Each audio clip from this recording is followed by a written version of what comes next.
Okay, so everybody's ready? Looks like so. Everybody's working. So, so let's try a little REPL session to illustrate what we saw until then. So maybe I made that bigger. So, how was it called? Binary trees. So let's import everything inside binary tree. So you might have noticed we have a little example somewhere. So first, we can do something like that to make sure it works.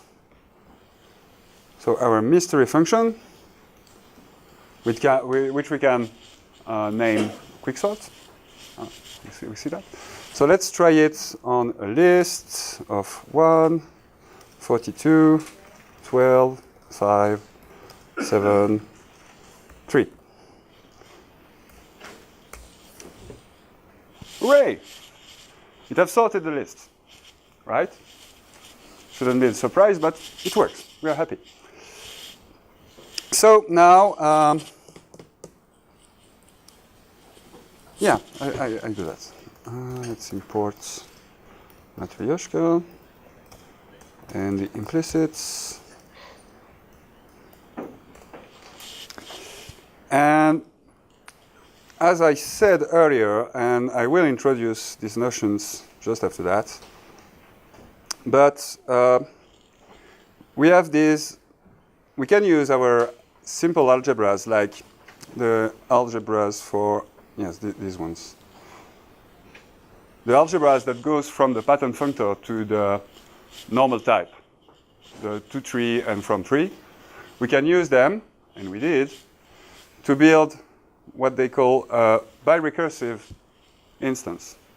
Birecursive is a type class, and we'll explain what it does later. But this allows us, on the same ID, we can write a birecursive instance from 3f to list of int, because we have the two algebras we need. So let's do that. All right. So here I am doing only 1/2 of my quicksort. I use only the coalgebra to go from a list of int to a fix of 3f. So fix of 3f is our recursive structure. And so what I see is that when I convert list 1, 2, 3 into a tree, I get a branch with which label is 1.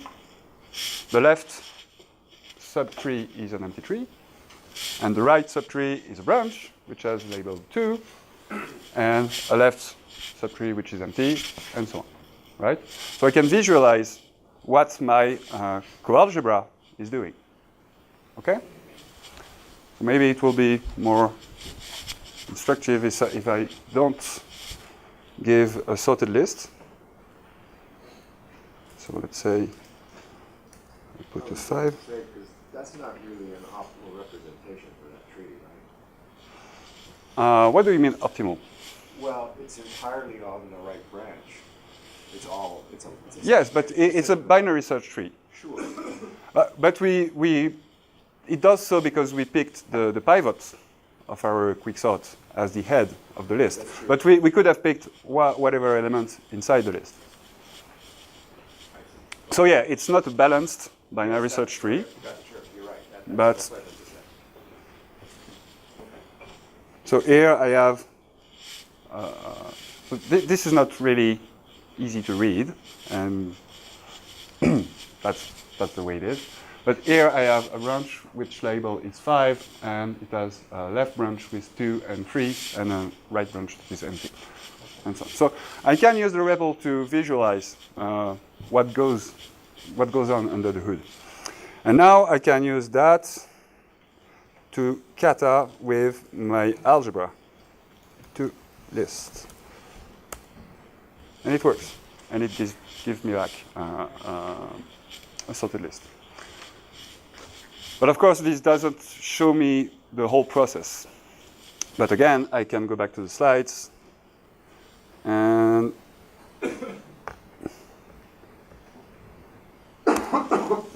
so here, in this very case, the yellow square and the purple triangle are both list of ints. Okay? So I start with a list of ints. I call my from list coalgebra on that. That gives me a 3f, which in that case will have branches or not, and so on. So then I map over that 3f. It picks an element inside it. So in this case, the left branch, because that's how our map function is implemented on the functor.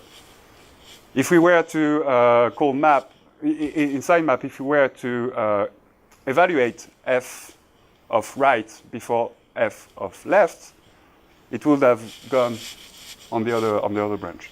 So the way you implement your functor will have an impact on in which order your tree is traversed. But it will always be a depth first traversal. All right, so then I can call higher on that because that's the f I pass to my map function, and so on, coalgebra, and so on and so forth, until I reach a leaf, in which case the map function, oh sorry, this is a leaf, it has no a inside it. So the map function returns immediately with a b, so again a list of ints. And so now I can call my algebra and build up a list. I do the same on the right branch.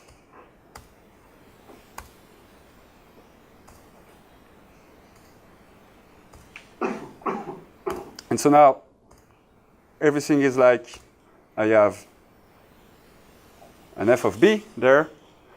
And so you see when I repeat everything has been taken care of, it's exactly what happens. When I call the algebra on that node, the algebra has already been called and processed on the nodes below. So that's why I only have to care about one layer at a time. Is that clearer? Yeah? Cool? Okay, so maybe I use the blackboard. So we have this recursive and co-recursive type classes defined in Matryoshka. And it's really important to understand what this does. So I suppose this is okay to erase.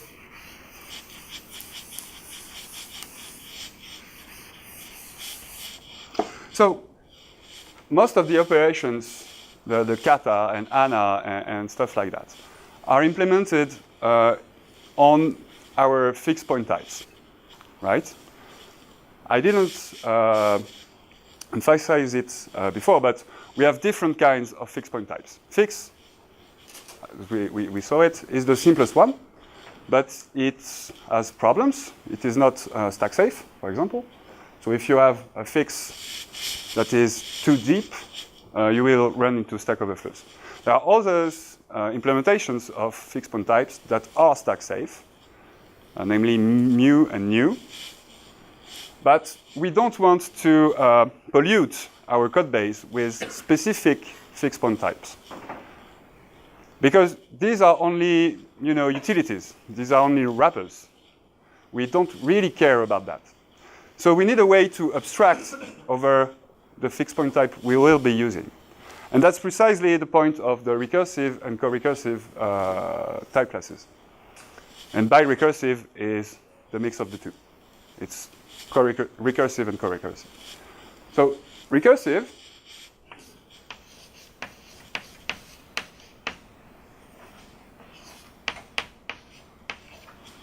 it's defined like so.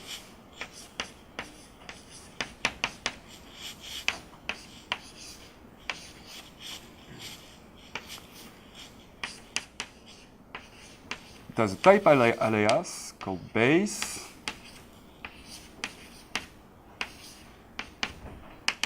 which is basically a functor. It will be our pattern functor. And it defines a method called project that goes from a T to a base of T.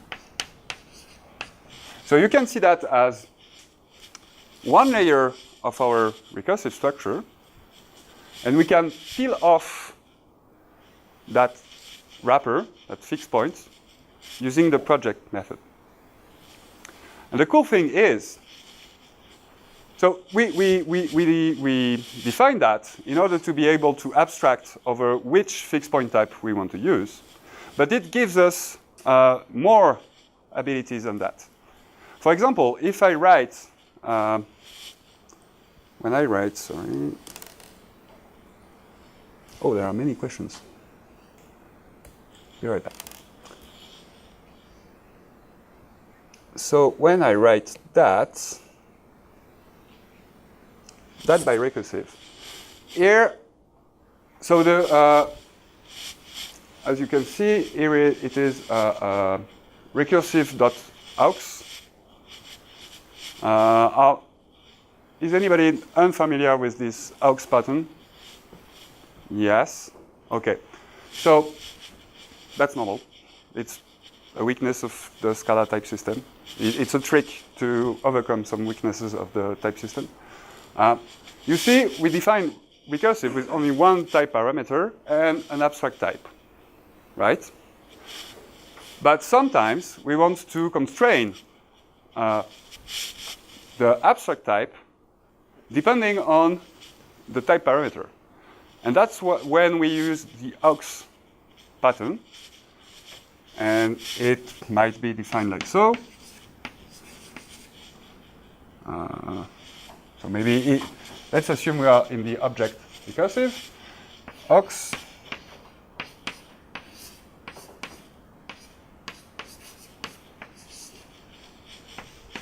and I want to have enough room.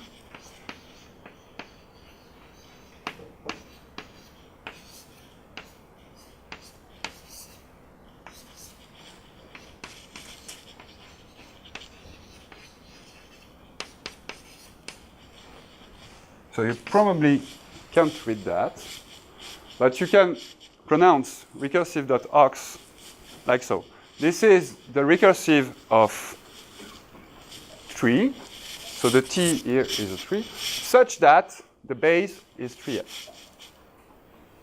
Okay, that's just a trick to know. It's specific to Scala. It's not really interesting, but every time you see this kind of aux thing, it's just a way to constrain a relationship between these two types in respect with the recursive type class. So that says that we can go from a tree to a 3f by just projecting or embedding a 3f inside a tree. So what started with just being able to find an abstraction for all fixed point types became a way to say, well, you know, tree and 3f, they have the same structure, so I can go freely from one to the other without bothering with a fixed point type. Okay, we'll see usage of that. But I needed to define that. And so co-recursive is the same stuff, but instead of a project method, it defines an embed method that goes from an f of t to a t. So when you have a co-recursive or a recursive instance for a specific type, in respect with your functor, it just means that you can wrap a functor inside your type and unwrap it. Okay? That's just it. So in the following exercises, we'll try to use that trick to abstract ourselves from the fixed point types. And so at some point, you will need to decide what will I need to do with my functor. Will I need to wrap it into a tree, into a T, and so I need a co-recursive instance? Or will I need to unwrap it from a T, and then you need a recursive instance? And if you need both, you need a birecursive. Okay? We'll probably need to repeat that, but I needed to introduce that before we started. So for example, something didn't work earlier, but I can still do something like that. So I define a tree, not a 3F, of say, I'm lazy, so just a leaf.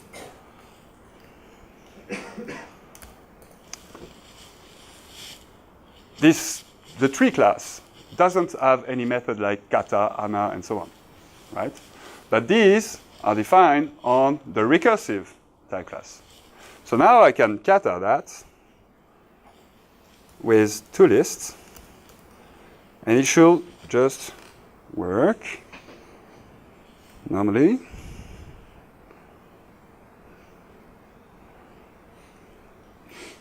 They imported. Oh, sorry. No, it's just, there is no constructor of tree. Leaf of 42 is a tree, so I can kata on it, and I miss some implicit somewhere.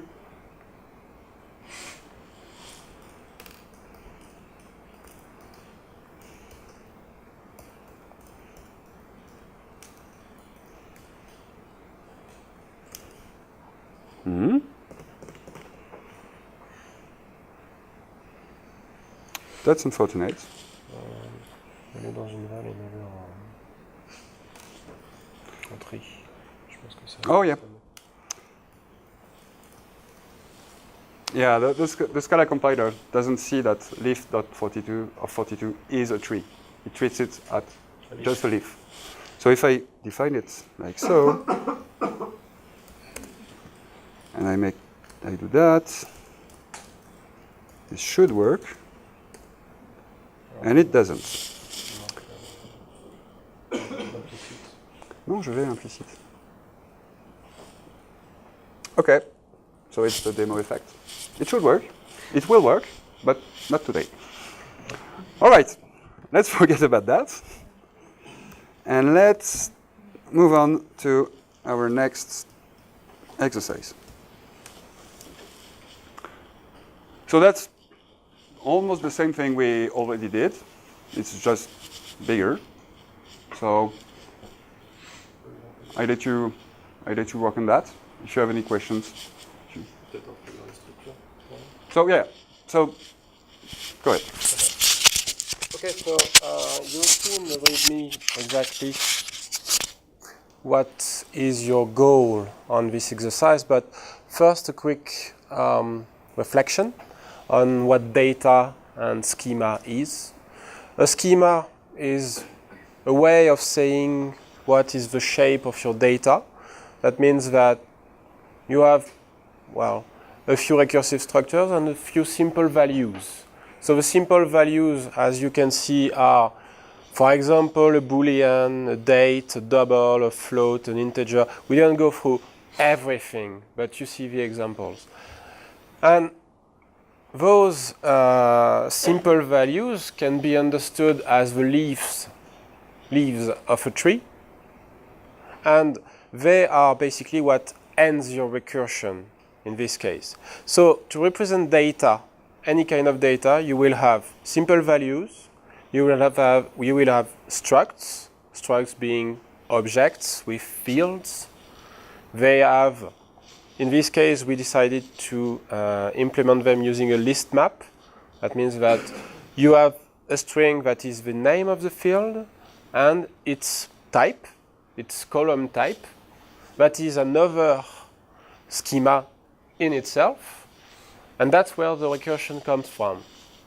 So you've got two types, the structs, the arrays, and the simple leaves, the simple values. The simple values do not in any way go deeper, but the array schema and the struct schema, they both define another level of recursion.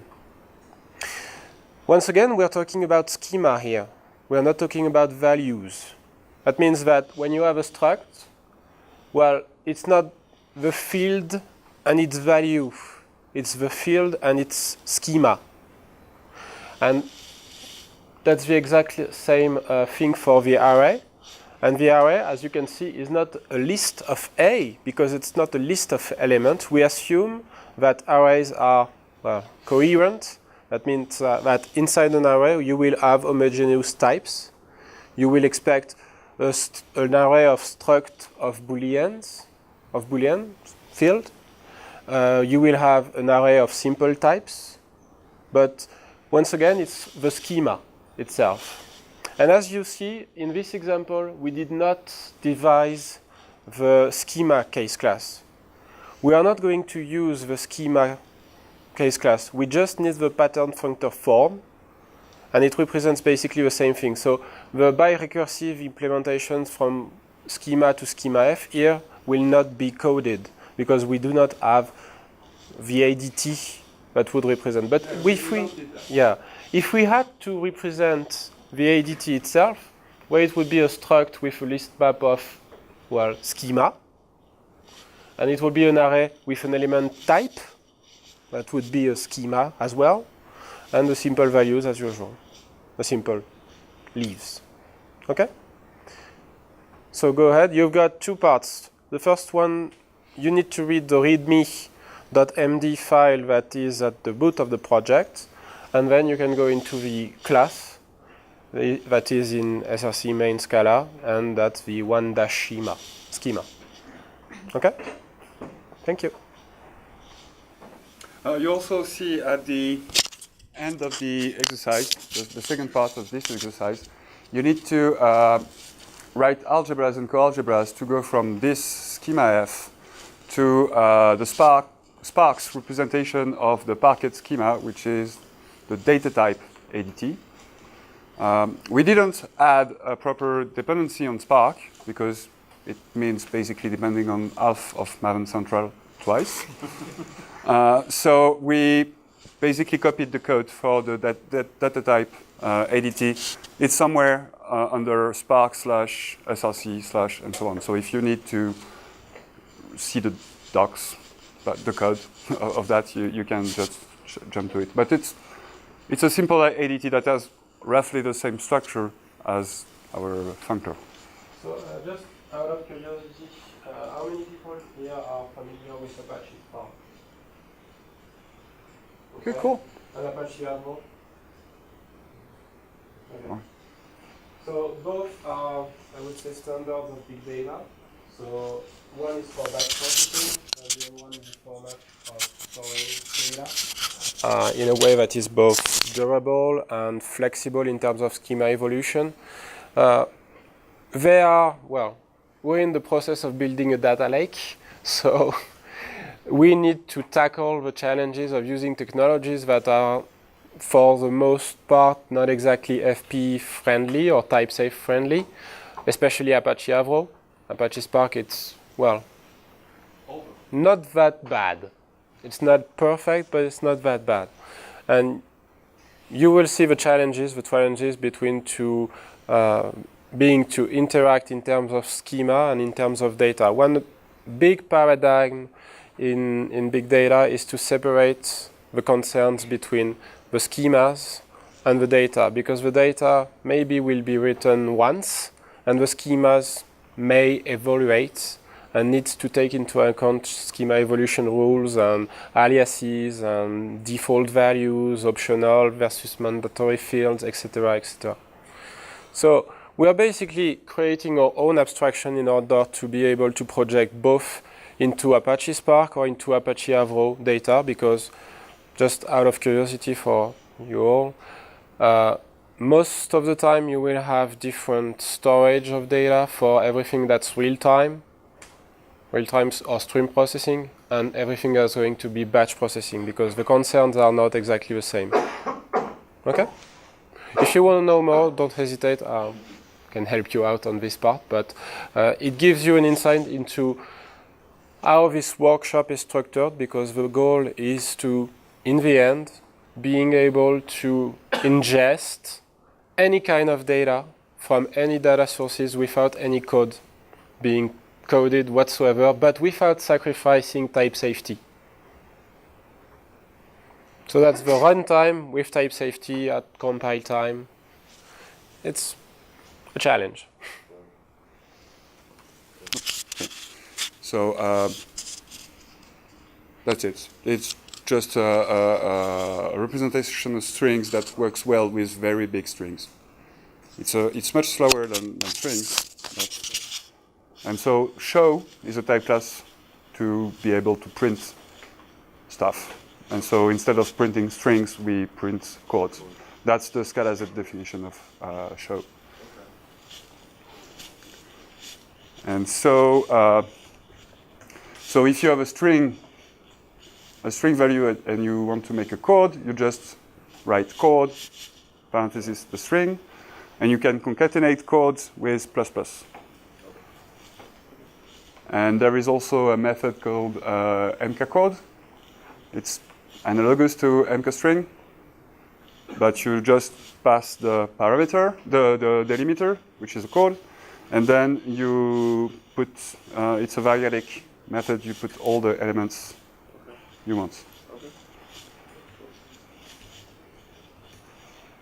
If you are struggling with something that is not directly related to recursion schemes, namely the API we need to use, feel free to ask. It's not the point of the workshop to learn these APIs. So maybe I go through has everybody implemented the functor instance? Okay. So no need for me to correct. I can skip to the next stuff. So the show instance, even if you don't manage to write that because of the code API, that's not a problem. The important thing is to notice that we need to use this matryoshka.delay because basically schema_f being something recursive, if you want to write instances for it for some type classes, basically if you want to write directly a show of schema_f of A, you will need a show of schema_f of A. And so you're stuck. So that's why they introduced this delay type class that says, all right, if I give you a show of A, you should be able to produce me a show of schema_f of A. And that breaks, the recursive implicit resolution. And we'll use that trick a few times for different type classes.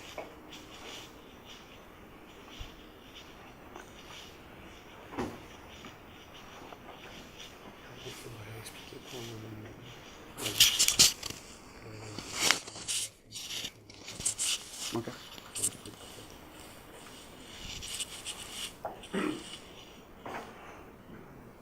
Okay, so again, it's not a problem if you cannot write that because of the code API. But basically, for the struct, sorry.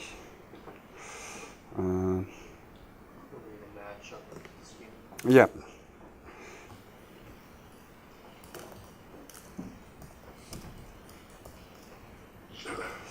So if I have a struct that has fields, what I can do is please.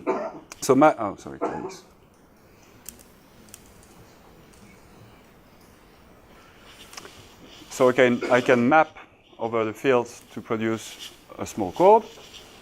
Say something like that.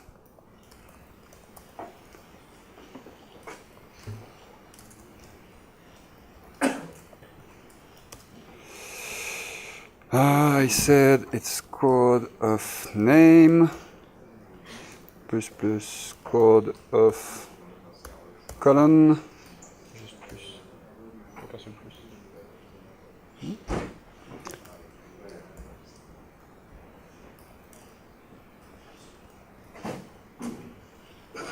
So this gives me a list of codes, right? So I will give it a name.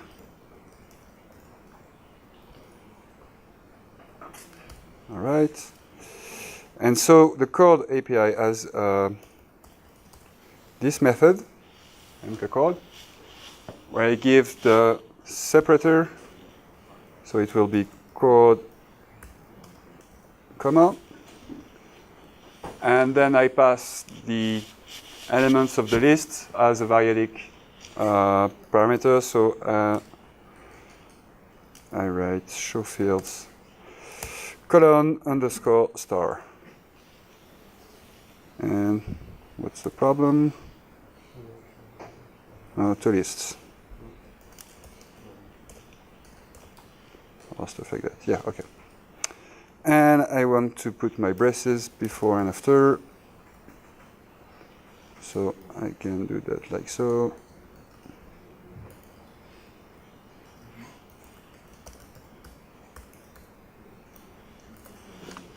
That's it.